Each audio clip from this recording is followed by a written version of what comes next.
The stars looked different here. Captain Elena Vasquez stood at the observation window of the UES Resolute and watched the strange light of an unknown galaxy pass by. Her ship had just crossed a line that no human had ever crossed before. They had entered the Dominion. The Dominion was old. It was older than human civilization. It was older than the dinosaurs. For 11 million years, this empire had ruled over 80,000 star systems. They had destroyed 400 species that had tried to enter their space without permission. The humans knew all of this.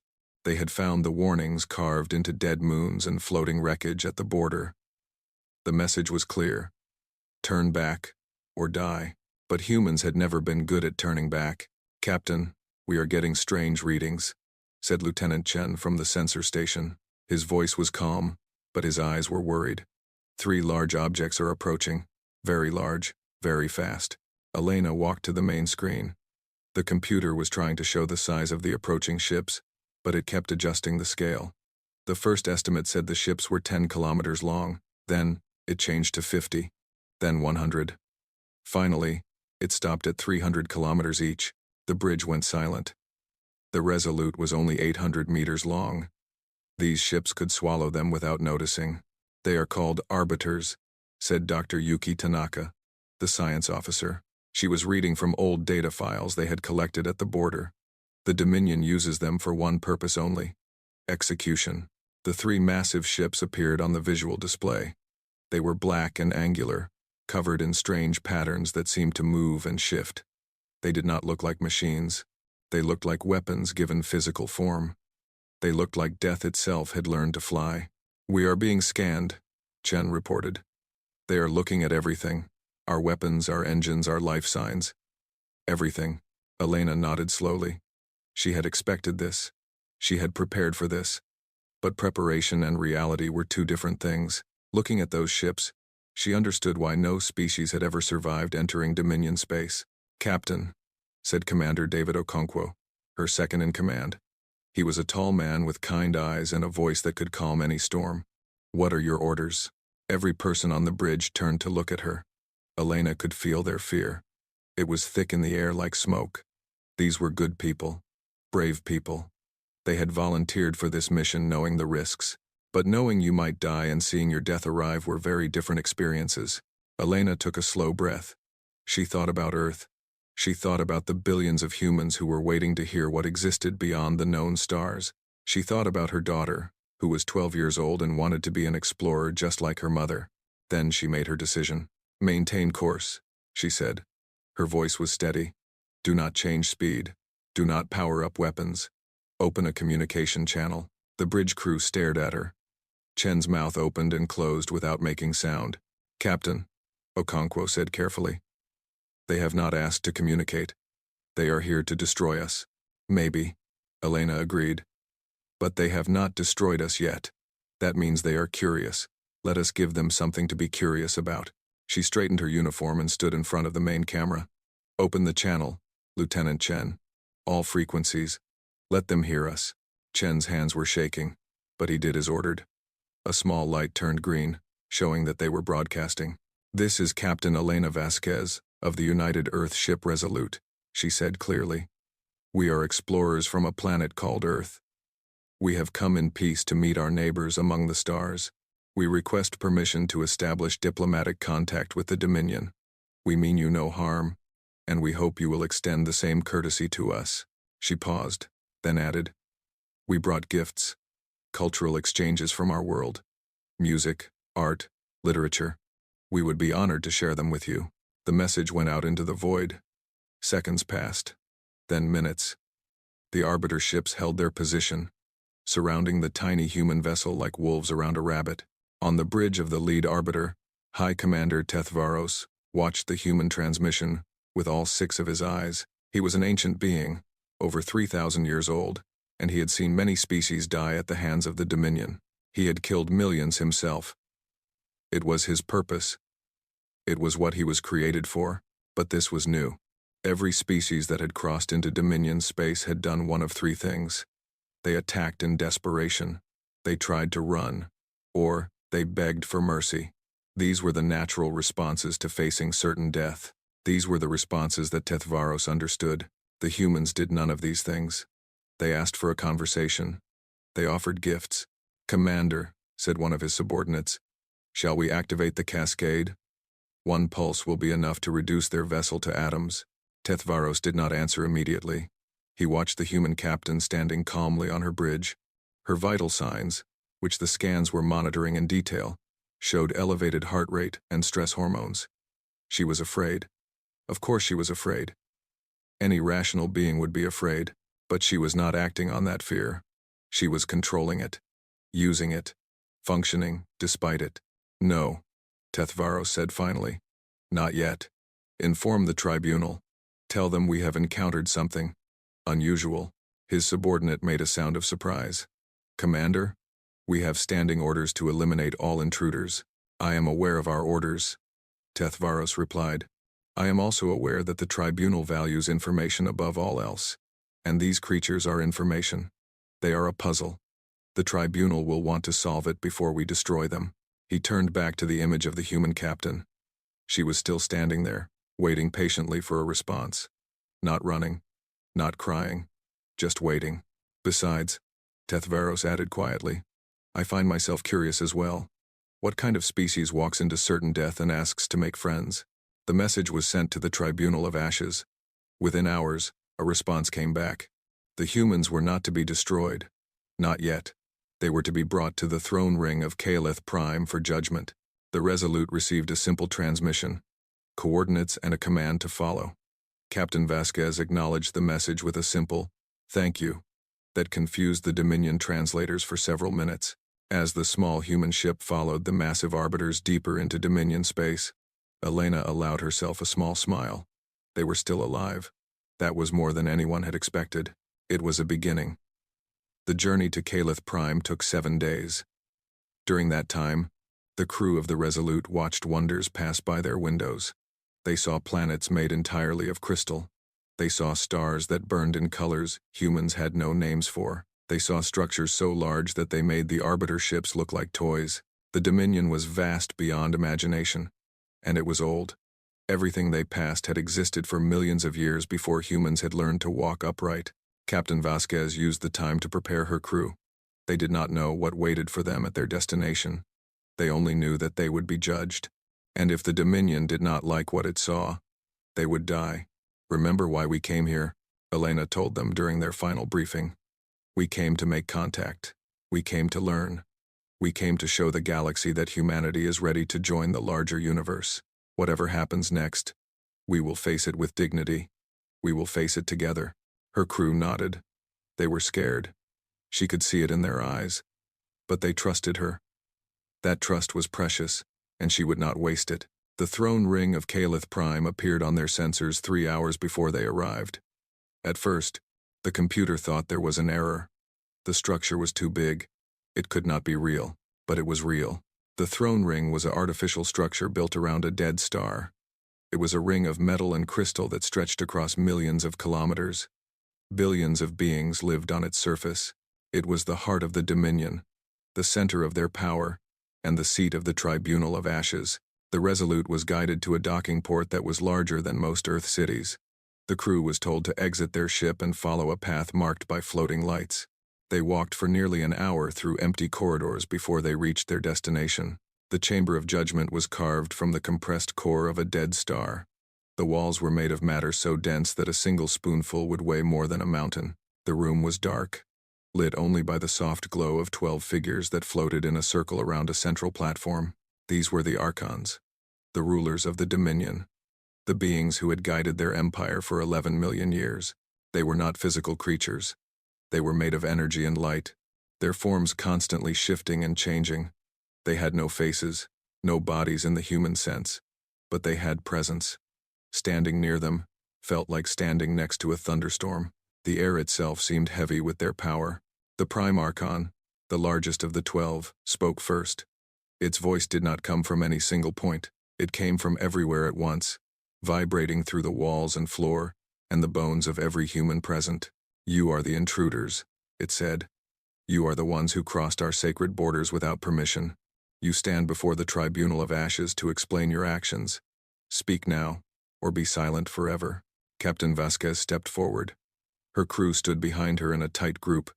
She could feel them trembling, but they held their ground. "Thank you for receiving us," Elena said. Her voice sounded small in the vast chamber, but she did not let that stop her. "We are humans, from a planet called Earth. We have traveled a very long distance to be here. We know what you are," the Prime Archon replied. "We have scanned your vessel. We have read your databases. We know your history, your biology, your technology. What we do not know is why you came here, knowing that death awaited you." Elena considered her answer carefully. The truth seemed like the best option. These beings had been reading lies for millions of years. They would recognize another one instantly. "We came because we were curious," she said simply. "For most of our history, we thought we were alone in the universe. Then we found evidence of other civilizations. We found your warnings at the border. We knew the risks, but we also knew that we could not keep living in ignorance. We had to know who else was out there." The Archons pulsed with light as they communicated among themselves. Their conversation was too fast and too complex for human technology to translate. "Curiosity," the Prime Archon said finally. The word sounded strange in its voice, as if it was tasting something unfamiliar. 417 species have violated our borders. All of them had reasons. Conquest, escape, desperation, resources. None of them, said Curiosity. "We are not like other species," Elena replied. "We do not know how to stop asking questions. It is part of who we are." Another Archon spoke, its voice higher and sharper than the Prime's. "You are small. Your technology is primitive. Your lifespans are brief. By what right do you believe you deserve to exist alongside us?" Commander Okonkwo stepped forward to stand beside his captain. "We do not claim any right," he said calmly. "We simply exist. We have fought for that existence every day of our history. Ice ages tried to kill us. Plagues tried to kill us.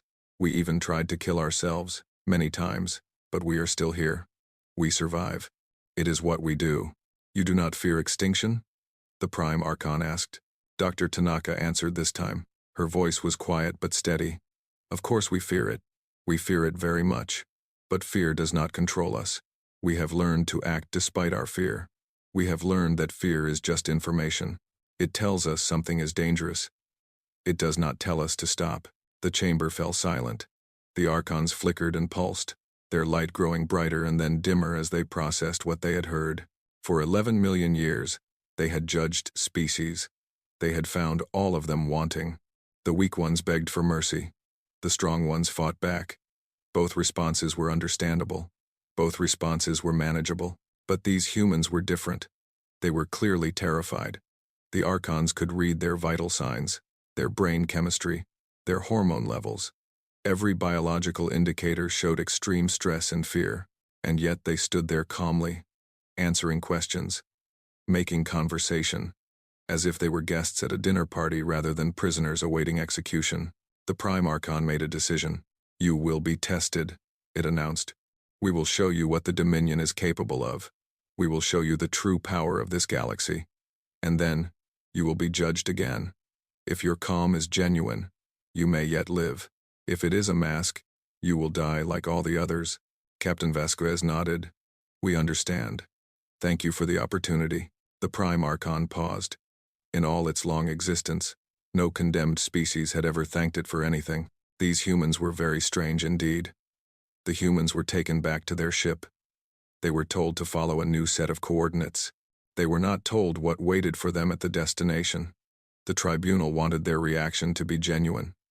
They wanted to see what the humans would do when faced with true power. The journey took 2 days. Captain Vasquez used the time to check on her crew. Some of them had not slept since the meeting with the Archons. She found Lieutenant Chen staring out a window at the passing stars.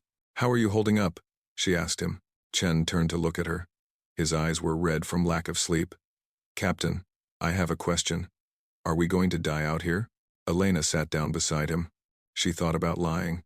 She thought about giving him false hope. But Chen deserved better than that. They all did. "I do not know," she admitted. "Maybe. Probably. But we knew that when we signed up for this mission, we knew we might not come home." "Then why did we come?" Chen asked. "Why did any of us agree to this?"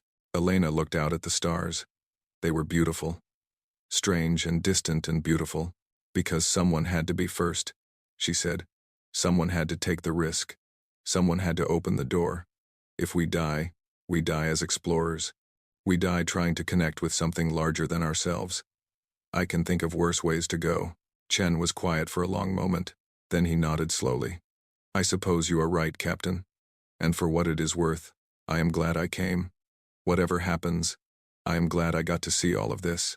Elena smiled and patted his shoulder. Get some sleep, Lieutenant. I have a feeling we will need to be alert for what comes next. The Resolute arrived at the designated coordinates the following morning. They found themselves in an empty star system. There was nothing remarkable about it. A medium-sized yellow star, 6 planets, 2 asteroid belts. It looked like thousands of other systems they had passed. Why are we here? Commander Okonkwo asked. Before anyone could answer, a massive structure appeared out of fold space. It was not a ship. It was something else entirely. A machine of impossible size and complexity, covered in symbols that hurt to look at directly. That is the Cascade, Dr. Tanaka whispered. She had read about it in the ancient records. She had hoped those records were exaggerated. They were not. The Cascade was the Dominion's ultimate weapon. It did not shoot missiles or lasers. It manipulated the fundamental forces of reality itself. Gravity, electromagnetism, the strong and weak nuclear forces. The Cascade could bend them all, to its will. A message came through on the communication system. It was the voice of the Prime Archon. Watch carefully, humans. Watch and understand what you have challenged by entering our space. This is the fury of the galaxy. This is what awaits those who defy the Dominion. The Cascade activated. What happened next was almost impossible to describe. The star at the center of the system simply stopped being a star. One moment it was there, burning bright and hot. The next moment it was collapsing inward, crushed by forces that should not have existed. The star became a black hole in less than 3 seconds. The planets followed. They did not fall into the black hole. That would have taken too long. Instead, they were simply torn apart, ripped to pieces by gravitational waves that spread out from the dying star. Mountains became dust. Oceans became vapor. Entire worlds were unmade in minutes. The crew of the Resolute watched in silence. Some of them were crying. Some of them were praying. All of them understood that they were witnessing the death of a solar system. When it was over, nothing remained but a swirling cloud of debris and a hungry black hole at the center. 6 planets, 2 asteroid belts, billions of years of cosmic history. Gone. Just gone. The Prime Archon spoke again. This is our power. This is what we have used against every species that has defied us. Now you understand why no one survives entering Dominion space. Now you understand why you should have turned back. The bridge was silent. Captain Vasquez stared at the destruction on the screen. Her heart was pounding. Her hands were cold. She had just watched the impossible happen, but she did not scream. She did not cry. She did not beg. Instead, she turned to Dr. Tanaka. Doctor, did you get all of that on sensors? Tanaka blinked, startled by the question. Yes, Captain. Full recording. All wavelengths. Good, Elena said. Make sure it is backed up in multiple locations. The physics department back home will want to study this for decades. Commander Okonkwo walked over to the engineering station.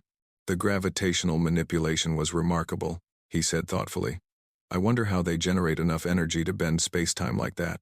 It would take more power than our entire civilization produces in a year. Chief Engineer Marcus Webb was already running calculations on his console. I have some theories, he said. The wave patterns suggest they are tapping into zero-point energy somehow. If we could figure out the mechanism, the crew of the Resolute began to discuss the technical aspects of what they had just witnessed. They asked questions. They shared observations. They debated theories.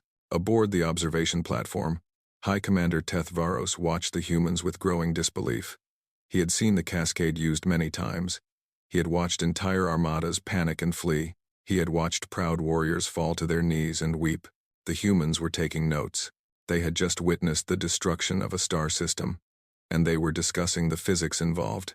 They were asking how it worked. They were wondering if they could learn from it. This is impossible, Teth Varos said to himself. This is not a normal reaction. Something is wrong with these creatures, but nothing was wrong with them. They were simply human. and humans had spent their entire existence facing things that should have destroyed them. Ice ages, asteroid impacts, global plagues, nuclear weapons, climate change. Each time, they had survived. Each time, they had adapted. Each time, they had found a way forward. The destruction of a star system was terrifying. But it was also just another data point, another challenge, another problem to solve. Captain Vasquez turned to face the observation drone that carried the Archon's presence. "Is this your only argument?" she asked. Her voice was steady. "Destruction?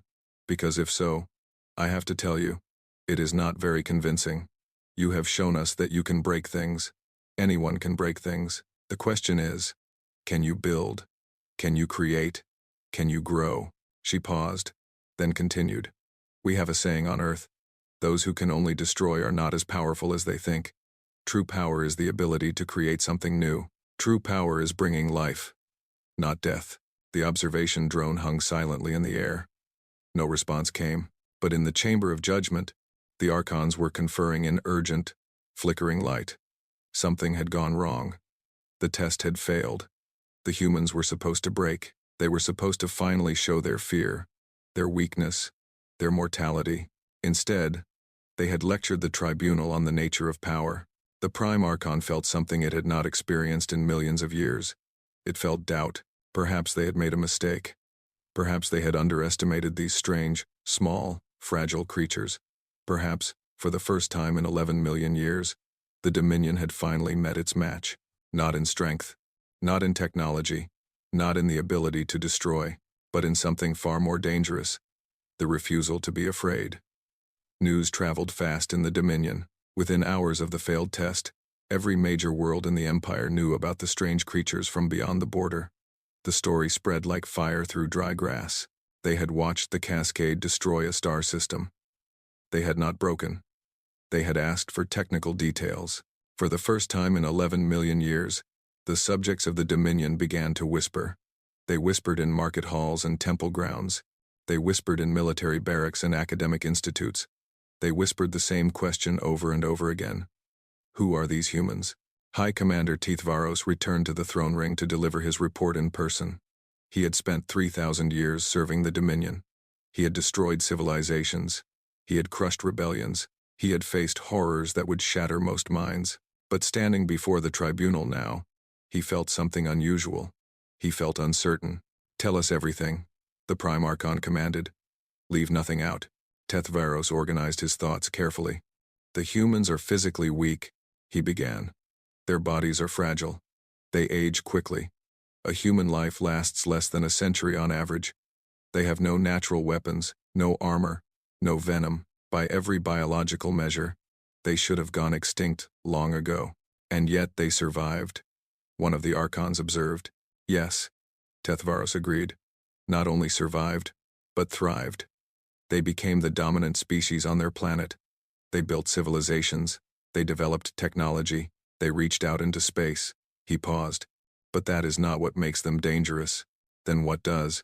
Tethvaros called up a display showing human history. It was a long and bloody record. Wars stretching back thousands of years. Plagues that killed millions. Natural disasters that wiped out entire regions. Again and again, the humans had faced extinction. Again and again, they had pulled back from the edge. "They have been forged in crisis," Tethvaros explained. "Every generation of humans has faced something that should have destroyed them. Ice ages, famines, plagues, wars. They developed a species-wide psychological adaptation to constant danger. They learned to function under pressure. They learned to think clearly when everything around them was falling apart." The Prime Archon's light flickered with thought. "You are saying their calm is not an act?" "No, it is not. They are genuinely afraid. I have seen their biological readings.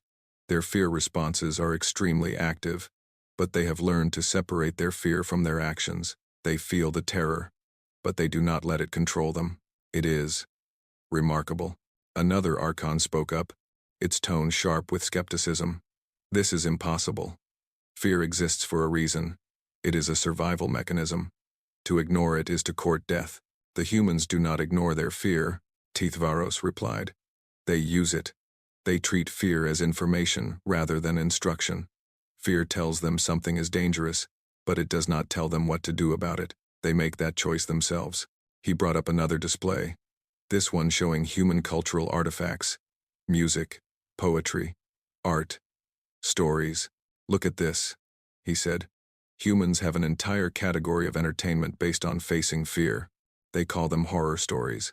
They deliberately seek out experiences that frighten them. They find value in confronting their fears rather than avoiding them. The tribunal studied the examples in silence. Stories of monsters and ghosts, tales of disaster and survival, art depicting struggle and triumph and loss. They have been preparing for us their entire existence, Tethvaros said quietly. Every horror story, every disaster movie, every tale of alien invasion. They have spent thousands of years imagining exactly this scenario, meeting a more powerful civilization, facing extinction, being utterly outmatched. He looked up at the Archons, his 6 eyes reflecting their flickering light. We thought the demonstration would break them. Instead, it confirmed their expectations. They always knew the universe was hostile. They always knew that something bigger and stronger might come along one day. They have been mentally preparing for this moment since the first human looked up at the stars and felt small. The Prime Archon processed this information for a long time. The other Archons waited in respectful silence. You are saying, the Prime Archon finally said, that we cannot intimidate them, that destruction and displays of power will have no effect. I am saying that those approaches will have limited effect, Tethvaros corrected. The humans will still die if we kill them. They are not immortal or invulnerable, but they will not beg. They will not break. They will face their deaths with the same calm they showed when watching the cascade. Then they are insane, an Archon suggested. No, they are experienced. Tethvaros paused, searching for the right words. Imagine a soldier who has fought in 100 battles. Such a soldier no longer panics at the sound of explosions. Such a soldier has learned to function despite fear, because fear has become normal. Fear has become background noise. He gestured at the display showing human history. The humans are an entire species of such soldiers. Their whole existence has been a war for survival. What we call the fury of the galaxy, they call normal life. What we consider ultimate destruction, they consider Tuesday. The tribunal fell silent again. This was unprecedented. In 11 million years, they had never encountered a species like this. Every other civilization had been broken by fear or force. Every other species had bowed to the obvious superiority of the Dominion. The humans just asked questions and took notes. What do you recommend? The Prime Archon asked. Tethvaros considered his answer carefully. I recommend a change in approach. We have shown them destruction. It did not work. Perhaps we should try something different, such as understanding, Tethvaros said. The humans came here because they were curious. They wanted to learn about us. Perhaps we should learn about them in return. Study them, talk to them, find out what they know, what they believe, what they want, to what end. Tethvaros looked at the displays showing human art and music and stories. He had spent hours studying these works, trying to understand the species that created them, and slowly, despite himself, he had begun to admire them, because they might have something to teach us, he admitted. We have ruled this galaxy for 11 million years. We have grown powerful beyond measure, but we have also grown static, unchanging. Nothing challenges us. Nothing pushes us to grow. He turned to face the tribunal directly. The humans are fragile and short-lived and weak, but they are also creative and adaptable and determined. They found a way to survive everything their universe threw at them. Perhaps that perspective has value. Perhaps we can learn something from a species that treats fear as a tool rather than a master. The Prime Archon's light pulsed slowly, thoughtfully. You suggest we spare them. I suggest we talk to them. Tethvaros replied. Really talk. Not as judges and prisoners, but as equals. See what they have to say. See what they have to offer. We can always destroy them later if we choose. But once they are dead, the opportunity is gone forever. The tribunal deliberated for 17 hours. They argued and debated and flickered with disagreement. Some wanted to destroy the humans immediately. Some wanted to study them in captivity. Some wanted to release them and see what they would do next. In the end, the Prime Archon made the final decision. The humans would be summoned again.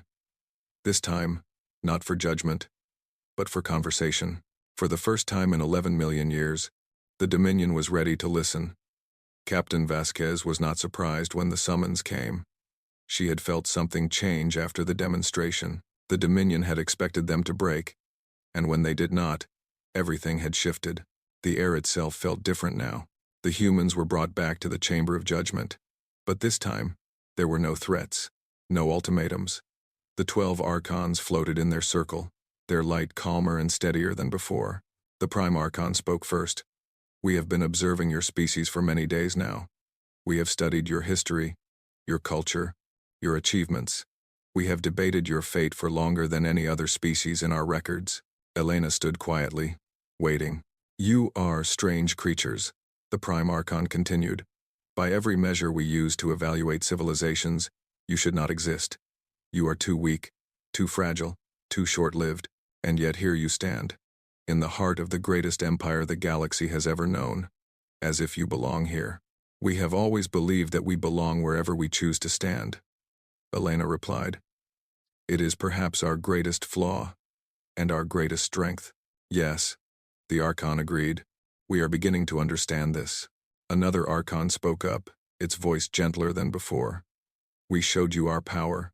We destroyed a star system before your eyes. We expected you to break. Instead, you asked questions. You took measurements. You discussed physics. We do not understand this response." Commander Okonkwo stepped forward. "May I explain?" The Archon dipped its form in what might have been a nod. "On Earth," Okonkwo began, "we have a concept called acceptance. It does not mean giving up. It does not mean approving of something. It simply means acknowledging reality as it is, without wasting energy on denial or despair." He paused, gathering his thoughts. "When we saw the cascade destroy that star system, we accepted that it was happening. We accepted that you had the power to do the same to us. We accepted that we might die. And once we accepted those things, we were free to respond rationally, to observe, to learn, to think about what it meant. You were not paralyzed by fear," the Archon observed. "No, fear is just one voice among many. We have learned to listen to other voices as well. Curiosity, wonder, the desire to understand. Those voices are just as loud in us as fear. Sometimes louder." The Prime Archon's light flickered thoughtfully. "This is a remarkable adaptation. We have never seen it before." Captain Vasquez spoke again. "We have a gift for you. Something we would like to share." She signaled to Dr. Tanaka, who transmitted a data package to the tribunal's systems. It was enormous, containing millions of files. "This is our history," Elena explained.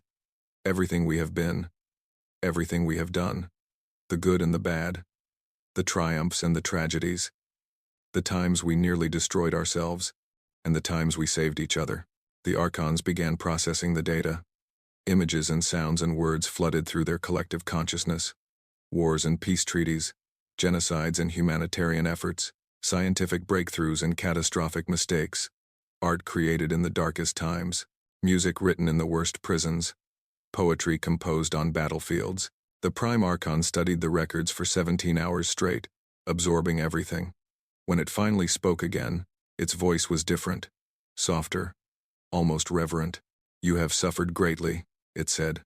"Yes," Elena agreed. "You have caused great suffering as well." "Yes, we have. And yet you continue. You learn. You grow. You reach out to the stars even knowing what might wait for you there." Elena nodded. "We believe that the universe is worth exploring, even if it is dangerous. We believe that connection is worth seeking, even if it is painful. We believe that tomorrow might be better than today, even when all evidence suggests otherwise." She stepped closer to the floating Archons. "You asked why we are calm. This is why. We have already lived through the worst of ourselves. We have seen what we are capable of when we give in to fear and hatred. The galaxy's fury is terrifying. Yes, but it is honest. It is just physics, just power. What we have done to each other was a choice. That is harder to face than any weapon you could show us." The chamber was silent for a long time. The Archons communicated among themselves in flickering patterns of light, their debate invisible to human eyes. Finally, the Prime Archon spoke. "You are not fearless. We understand this now. You are something far more dangerous. You are experienced. You have been broken and healed so many times that breaking no longer stops you. You have looked into the darkest parts of your own nature and survived. What can we show you that you have not already shown yourselves? It paused, and when it spoke again, there was something almost like respect in its voice. The tribunal has made its decision. You will not be destroyed. You will not be imprisoned. You will be granted provisional contact status, the first species ever to receive this designation without war or submission. Elena felt her heart skip a beat.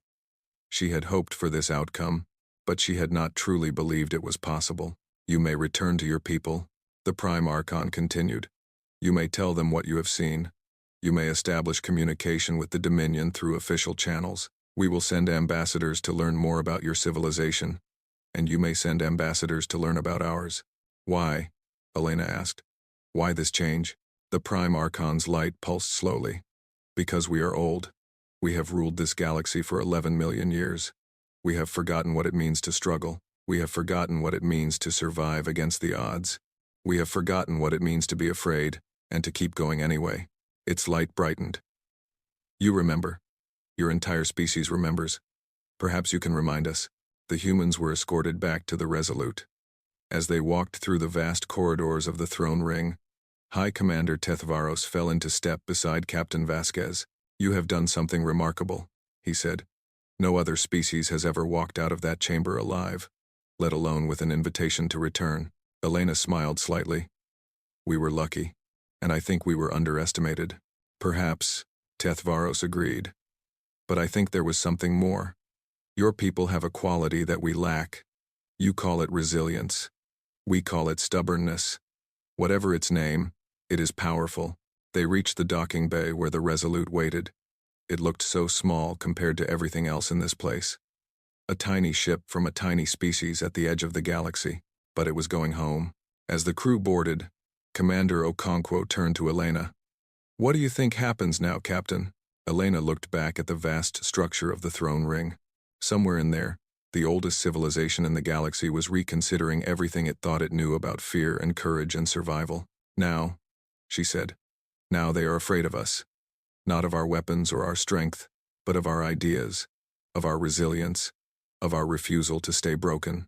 She smiled as the ship's engines hummed to life. And maybe, just maybe, that means they will finally want to talk, really talk, as equals.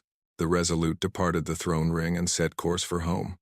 Behind them, the Dominion watched and wondered. For 11 million years, they had believed that power came from the ability to destroy. The humans had shown them another kind of power entirely. The power to endure, the power to adapt, the power to face the fury of the galaxy and respond with curiosity instead of despair. It was a small beginning, a single ship and a handful of humans against an empire of 80,000 stars. But every great change starts small, and humanity was very, very patient. They had all the time in the universe. They had learned long ago that survival was not about winning the first battle. It was about still being there when the last battle was over. The Dominion would learn this lesson too. In time, the humans would make sure of it.